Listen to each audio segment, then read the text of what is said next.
Hi అందరికీ. ఈ video వచ్చేసరికి సెప్టెంబర్ 5కి ఈరోజు స్కూల్ ఉండదని నాకు అస్సలు తెలీదు. ముందు రోజు హడావిడిలో ఏదో ఇంక ఇడ్లీకి వేసేసాను. నెక్స్ట్ డే మార్నింగ్ మళ్ళీ ఇబ్బంది అవుతుందని. కానీ ఇది కూడా మంచిదే అయింది. ఎందుకంటే ఈ మధ్య రితిక వాళ్ళ బాక్స్‌లో కోసమని ఎక్కువగా సాంబార్ ఇడ్లీయే చేస్తున్నాను. చట్నీ, ఇడ్లీ తిని చాలా డేస్ అవుతుంది. మా హస్బెండ్ నైటే చెప్పారు టిఫిన్ టైంకి నేను ఉండకపోవచ్చని. సో అందుకని మా వరకే ఇడ్లీ వేసుకుంటున్నాము.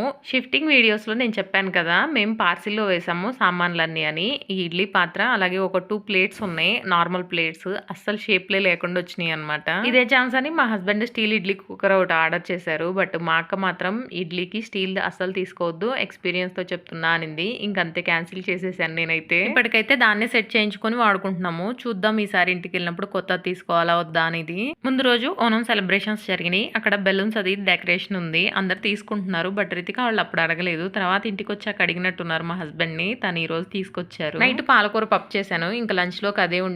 ఒక ఆమ్లెట్ వేస్తానన్నాను. పిల్లలకి వేశాక ఎక్స్‌ట్రా స్పైసీ కావాలి నేనే వేసుకుంటానని వచ్చారు మా హస్బెండ్. ఈ వీడియోకి